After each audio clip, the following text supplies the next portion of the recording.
Antecedentes del Ejército Zapatista de Liberación Nacional.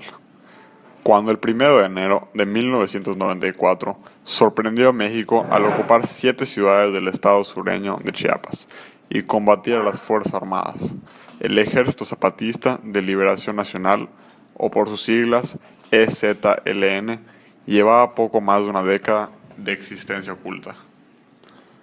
Fue creado formalmente el 17 de noviembre de 1983 por un grupo de mestizos, indígenas y antiguos miembros de las Fuerzas de Liberación Nacional, otra organización guerrillera fundada en 1969 y que había quedado debilitada tras un combate con el ejército en el 74. Desde su fundación, el Ejército Zapatista propuso declarar la guerra al gobierno mexicano en busca de la satisfacción de 3 objetivos básicos, uno de los cuales era la defensa de los derechos colectivos e individuales negados históricamente a los pueblos indígenas. También postulaba la construcción de un nuevo modelo de nación que incluyera la democracia, la libertad y la justicia como principios fundamentales de una forma distinta de hacer política, en tiempos en los que el Partido Revolucionario Institucional era hegemónico y gobernaba desde fines del 28. Creado en 1983 por mestizos indígenas y miembros de la FLN, se propuso la defensa de los derechos colectivos e individuales. Antecedentes. Durante el gobierno del Partido Revolucionario Institucional, que ha durado más de 70 años, los canales legales de participación política fueron cerrados y apostaban por la formación de organizaciones armadas clandestinas para buscar el derrocamiento de un régimen que desde su punto de vista era autoritario y mejorar así las condiciones de vida de la población. De una de esas organizaciones, las Fuerzas de Liberación Nacional, surgió el Ejército Zapatista de Liberación Nacional. La FLN se fundó el 6 de agosto del 69 en el norte del país. Y a decir del general Mario Arturo Acosta Chaparro, en su informe Movimientos Subversivos de México, tenían establecido sus zonas de operaciones en los siguientes estados: Veracruz, Puebla, Tabasco, Nuevo León y Chiapas. En febrero del 74 se suscitaría en San Miguel Nepantla, Estado de México, un enfrentamiento entre una unidad del Ejército Federal, al mando del entonces teniente coronel Acosta Chaparro, e integrantes de la FLN, algunos de los cuales perderían la vida a raíz del combate, como Carmen Ponce y Denny Prieto, y a otros serían arrestados como María Gloria Benavides, quien denunció haber sido torturada. Como consecuencia de este enfrentamiento, la FLN perdió su capacidad operativa. A principios de la década de los 80, algunos de sus militantes decidieron fundar el Ejército Zapatista de Liberación Nacional.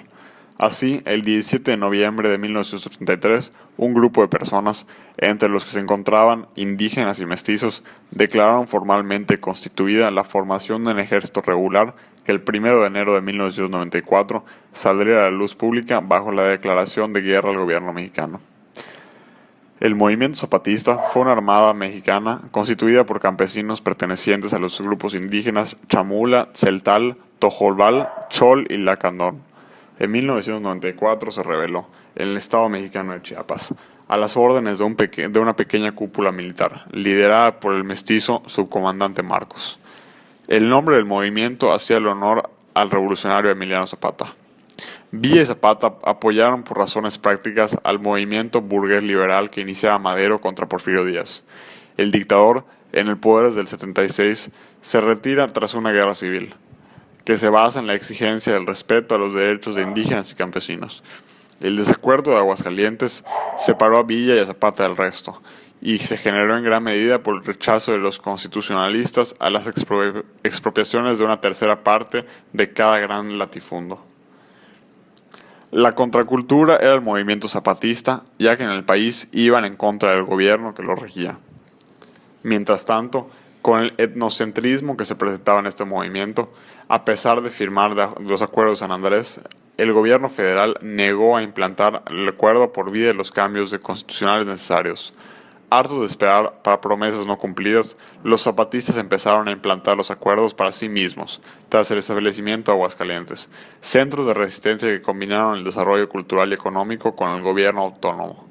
En 2001, la administración recién electo de Vicente Fox aprobó una versión suavizada de los acuerdos de San Andrés que fue rechazada inmediatamente por cada grupo indígena en México. El concepto de autonomía es central al zapatismo. Autonomía se entiende como construir un mundo donde quepan todos los mundos. Significa respeto para usos y costumbres con la descentralización del poder al nivel comunitario. Un elemento central en el concepto zapatista de autonomía es el rechazo del mal gobierno, y esto incluye rechazar ayuda financiera del gobierno.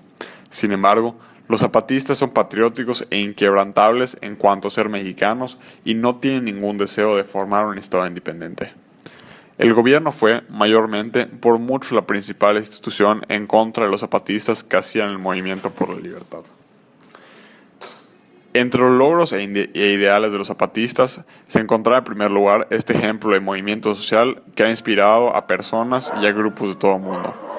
Immanuel Wallerstein, en su libro Un mundo incierto, habla del movimiento zapatista de liberación nacional como el movimiento social más importante del mundo, el termómetro y el disparador de los grupos antisistemas mundiales.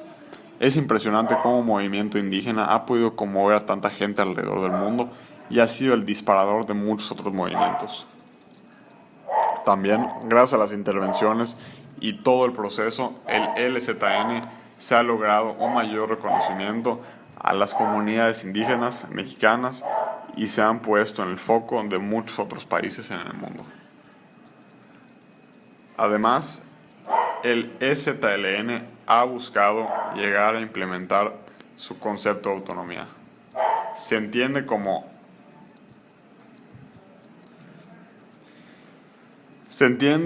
que busca rechazar todo mal gobierno que no responda por la necesidad de su pueblo y que marginalice alguna parte de la sociedad y rechazan cualquier contribución del gobierno. También, en cada caracol que nombramos anteriormente, se ha buscado implementar 3 fundamentos básicos: la educación, el servicio médico y el desarrollo colectivo. Ahora, además, también tienen su propia emisora de radio en la cual comparten sus ideas, noticias, hablan de luchas rebeldes inspiradas en los zapatistas y de sus vistas.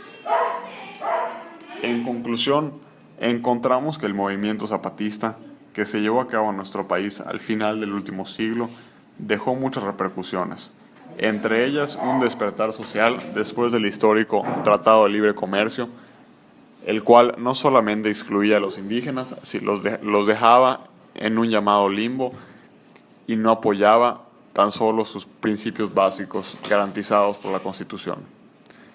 Esto mismo culminó en un despertar social en nuestro país que llevó a mayor diálogo entre comunidades indígenas y nuestro gobierno, que hasta el día de hoy, lejos de ser completado, sigue en pasos para su culminación.